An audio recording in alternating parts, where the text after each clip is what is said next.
Satyajit Ray's The Adventures of Feluda, The Emperor's Ring. Read by Dev J. Haldar. Chapter 1. I was at first quite disappointed when I heard Baba say, "Let's have a holiday in Lucknow this year. Dhiru has been asking us for a long time to go and visit him." It was my belief that Lucknow was dull and boring. Baba did say we'd include a trip to Haridwar and Lakshman Jhula, and the latter was in the hill, but that would be just for a few days. We generally went to either Darjeeling or Puri. I liked both the sea and the mountains. Lucknow had neither, so I said to Baba, "Couldn't we ask Feluda to come with us?" Feluda has a theory about himself. No matter where he goes, he says mysterious things start happening around him. And true enough, the last time he went with us to Darjeeling, all those strange things happened to Rajen Babu. If Lucknow could offer something similar, it wouldn't matter too much if the place itself was boring. Baba said, "Felu would be most welcome, but can he get away?" Feluda appeared quite enthusiastic when I told him. "Went there in 1958 to play a cricket match," he said. "It's not a bad place at all. If you went inside the Bhul Bhulaiya in the Bada Imambara, I'm sure your eyes would pop out. What an imagination those Nawabs had, my God." "You'll get leave, won't you?" Feluda ignored my question and continued to speak. "And it's not just the Bhul Bhulaiya. You'll get to see the monkey bridge over the Gomti and, of course, the battered Residency." "What's the Residency?"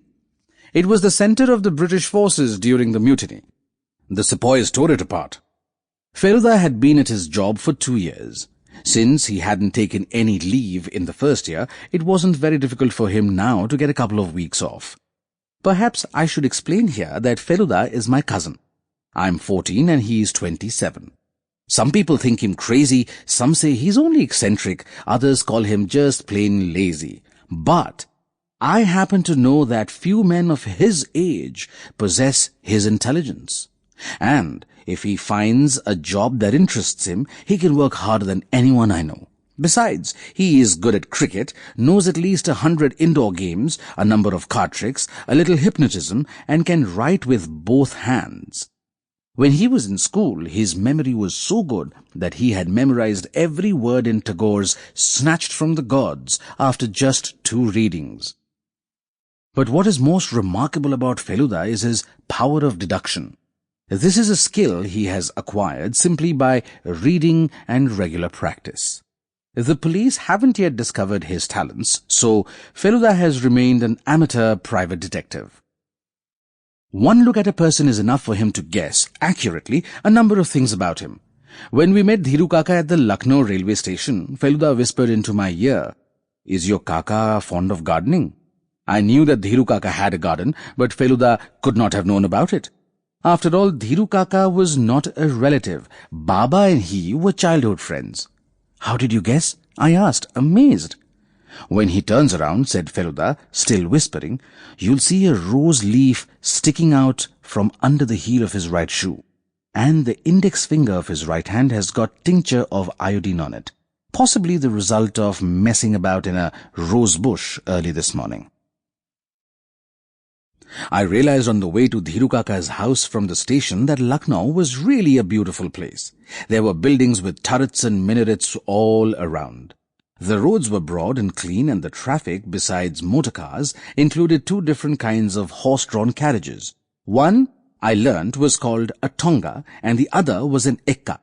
If Dhiru Kaka hadn't met us in his old Chevrolet, we might have had to get into one of those. Dhiru Kaka said, "Aren't you now glad you came to this nice place? It's not filthy like Calcutta, is it?" Baba and Dhiru Kaka were sitting at the back. Feluda and I were both sitting beside the driver, Deen Dayal Singh. Feluda whispered again, "Ask him about the Bhul Bhulaiya." I find it difficult not to do something if Feluda asks me to do it. So I said, "What is the Bhul Bhulaiya, Dhiru Kaka?" "You'll see it for yourself," Dhiru Kaka laughed. "It's actually a maze inside the Imambara. The Nawabs used to play hide and seek in it with their queens." This time, Feluda himself spoke. "Is it true that you cannot come out of it unless you take a trained guide with you?" "Yes, so I believe." Once a British soldier, it was many years ago, had a few glasses and laid a wager with someone. Said no one should follow him into the maze, he'd come out himself. 2 days later, his body was found in a lane of the maze. My heart started beating faster. Did you go in alone or with a guide? I asked Feluda. I took a guide, but it is possible to go alone. Really? I stared. Well, nothing was too difficult for Feluda, I knew. How is it possible? Feluda's eyes drooped. He nodded twice, but remained silent. I could tell he would not speak. His eyes were now taking in every detail of the city of Lucknow. Dhiru Kaka was a lawyer. He had come to Lucknow 20 years ago and stayed on. He was, I believe, fairly well known in legal circles. He had lost his wife 3 years ago and his son was in Frankfurt. He lived alone with his bearer, Jagmohan, a cook and a mali. His house in Sikandarbagh was a little more than 3 miles from the station. The main gate bore his name, D.K. Sanyal, M.A. B.L.B. Advocate. A cobbled driveway led to a bungalow. His garden lay on both sides of the driveway. I spotted a mali working with a lawnmower as we stopped at the front door. Baba said after lunch, "You must be tired after your journey. I suggest we start our sightseeing from tomorrow." So I spent the whole afternoon learning card tricks from Feluda. Indians have fingers that are far more flexible than those of Europeans, Feluda told me, so it's easier for us to learn tricks that require sleight of hand. In the evening, we went out to the garden to have our tea. As we sat under a eucalyptus tree, cups and saucers in our hands, a car drew up outside the main gate. Feluda said, "Fiat," even without looking. This was followed by footsteps on the driveway, and a gentleman in a grey suit appeared shortly. He was fair, wore glasses, and most of his hair was grey. Yet it was clear that he was not very much older than Baba. Dhiru Kaka rose with a smile, his hands folded in a namaskar. "Jagmohan, bring another chair," he said. Turning towards Baba, he added, "Allow me to introduce a special friend. This is Dr. Srivastava." Feluda and I had both risen by this time. Feluda muttered under his breath, "The chap's nervous for some reason. He forgot to greet your father."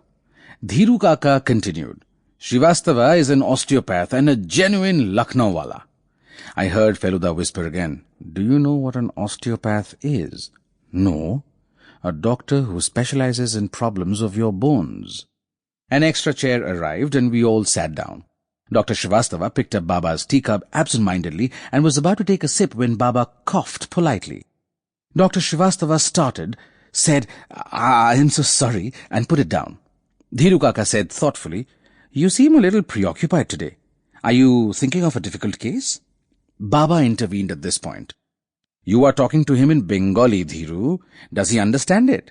Dhiru Kaka laughed. "Understand it? Good God! Why don't you quote a few lines from Tagore, Srivastav?" Dr. Srivastav appeared a little uncomfortable. "I know a little Bengali," he confessed, "and I have read some of Tagore's works." "Really?" "Yes, great poet." Perhaps they would now start a great discussion on poetry, I thought. But Dr. Srivastava picked up his own cup this time with an unsteady hand and said, "Last night, a Daku came to my house." "Daku? What was that?" The next words Dhiru Kaka spoke explained it. "You mean a dacoit? Heavens! I thought they existed only in Madhya Pradesh. How did one get into Lucknow?" "Call it a dacoit or an ordinary thief. You know about my ring, don't you, Mr. Sanyal?" "The one Pyarelal had given you. Has it been stolen?" No, but I do believe the thief came to steal it." Baba said, "What's this about a ring?" Dr. Srivastava turned to Dhiru Kaka. "You tell him." Dhiru Kaka explained. Pyarelal Seth was a famous, wealthy businessman of Lucknow. A Gujarati by birth, he had lived in Calcutta for some time. So he had a smattering of Bengali. When his son, Mahabir, was about 13, he went down with some serious ailment affecting his bones. Dr. Srivastava cured him. Pyarelal's wife was no more, and the first of his 2 sons had died of typhoid a few years earlier. So you can imagine how grateful he must have felt to Dr. Srivastava for saving the life of his only remaining child. Before he died himself, he gave a very expensive and valuable ring to Dr. Srivastava. "When did he die?" "Last July," said Srivastava. 3 months ago. He had his first heart attack in May, which nearly killed him. That was when he gave me the ring. Then the second attack came in July. I went to visit. Sample complete. Ready to continue?